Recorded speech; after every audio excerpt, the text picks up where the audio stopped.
All right, seems like, folks, Democratic Party are bailing left and right away from Joe Biden. Just doesn't seem like his 30% polls are going to help him, much less November, but much less in the presidential election. So let us talk about that. We have Mark Simone, WOR radio host, and Joe Concha, media columnist for The Hill and Fox News contributor. So I'll read you. This is from Mark Penn's polling. Mark Penn's a great pollster. Great pollster. Democrat. If you don't like, let's see, if you don't like Joe, Kamala Harris leads the pack, 19%. It's based on her highly successful vice presidency. Let's see, 10% is Bernie Sanders, and 7% is Pete Buttigieg. And then there's some dark horses like Gretchen Whitmer from Michigan, Gina Raimondo, the Commerce Secretary, I don't know, Phil Murphy of New Jersey, who's a nice fella, mangled New Jersey, however, he's on this list. This is the Washington Times article, if anybody wants to see it. So what do you think, Mark Simone? If not Joe, you would go for Kamala.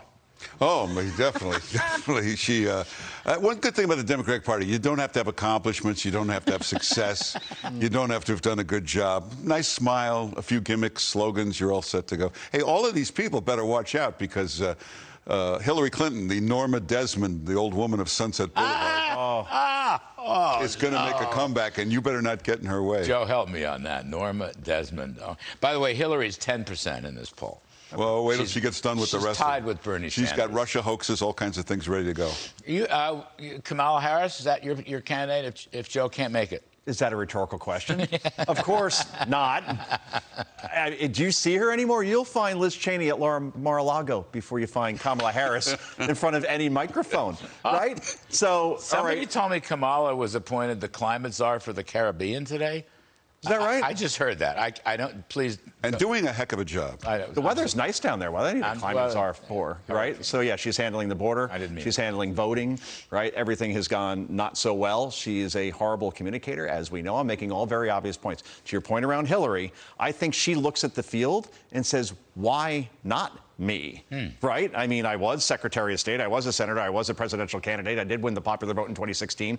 Why not me? Again, this bench is like looking at the Jacksonville Jaguars bench, right? It ain't great, so she figures if those are the options, I'm in. You don't seriously believe she could run, Hillary? I mean, seriously. You tell her. I'm not telling you. All right. Well, I don't want to tell her. I mean, not even Andrew Cuomo didn't file for governor after his debacle. No, but you start seeing Hillary pop up on all these TV shows. That's her getting ready. The guy you got to watch is Buttigieg. In that massive spending bill, they gave him $160 billion to pass out, to allocate. That's for buying a lot of favors for an upcoming election. And remember, can I just tell you who it should be? Here we are, at least 2 minutes into this segment. Joe Manchin. Joe Manchin has to run against whomever Biden has, because he's the last moderate Democrat, or one of the last. He's not the only one left. He's the last. But at a national level, Joe needs to make the challenge. He's a social conservative sometimes. He's a pro-life Catholic from West Virginia. He was great on the spending bill, helped us save America, kill the bill. He believes in workfare. He'd actually raise some taxes, so some Democratic progressives would like that. I don't happen to agree, much as I love the guy. He's strong on energy, right? You know, big gasoline prices, going to knock Biden and the whole party out come November. I mean, why wouldn't Joe Manchin run? You know, seriously, you're using incredible logic and common sense here. And then you look at polling and you see that he has the highest approval rating of any Democratic senator in his own state, right? He's in the high 50s, while Joe Biden is at 18% in that same state. Okay? Yeah. So you're making all good points. But then I saw this movie. It was called the Michael Bloomberg Runs for President movie. Oh, God. And he was supposed to be the moderate, right? And when he was New York mayor, he did a good job in this city, right? Yes, and I think he was a moderate. And then he got up on stage with all those other people, and it was like Game of Thrones, the Red Wedding. Didn't survive. No, you're right. So I see that with Manchin. I don't think so. My thought on Joe Manchin, look, I make no bones about it. I'm a big fan of his. I've talked to him. We've interviewed him many times down through the years, including recently. He's been through the crucible. See, the progressives have been teeing off on him for over a year because of his opposition to this crazy welfare, social spending, green stuff. Okay? So he knows how to handle that. Trouble with Mike Bloomberg is he didn't know how to handle it. That's true. And he didn't have clear, Mike was a local guy, not a national guy. Manchin's a national guy. That's my point. Look, it may be quixotic. The progressives will never, geniuses in the political fraternity will say, nah, what the heck? Biden's so unpopular. Democrats don't want this transformation. That's my point. And Joe Manchin's the guy who says, we're not going to transform. You can't. You got to be woke. You got to be far left to survive in the Democratic Party today. Biden was a moderate, middle of the road guy for 40 years. Biden won as a moderate in those primaries. He was the not Bernie, not Liz candidate. Just saying.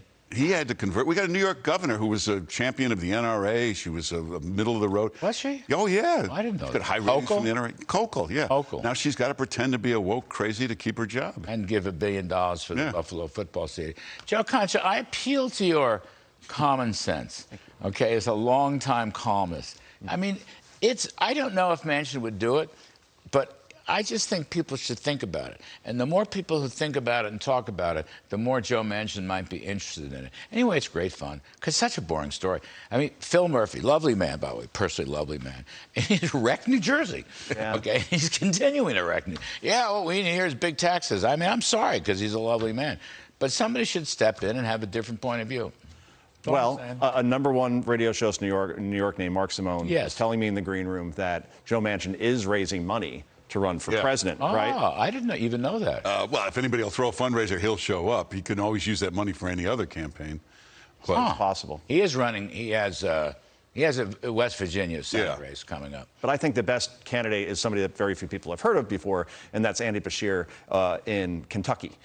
He has the highest approval rating of any Democratic governor. He's at 59% approval in a red state of Kentucky. So if you want a moderate, that's fine. But I don't know, since everything's a personality contest now, if he has that gene, and we'd have to see. Interesting. But I got to check that one out. Please do. I wrote a column about it. I don't see anybody. Nobody seems to want Joe Biden. Democrats don't want Joe Biden at this point. Republicans don't want Joe Biden. He's perfect. Do you want Joe Biden? Well, for the business model, he's perfect. The committee decides what they want, puts some index cards in front of him, he'll read them and say whatever you want. I got to get out of here. Get out of here. Mark Simone, Joe Concha, fabulous.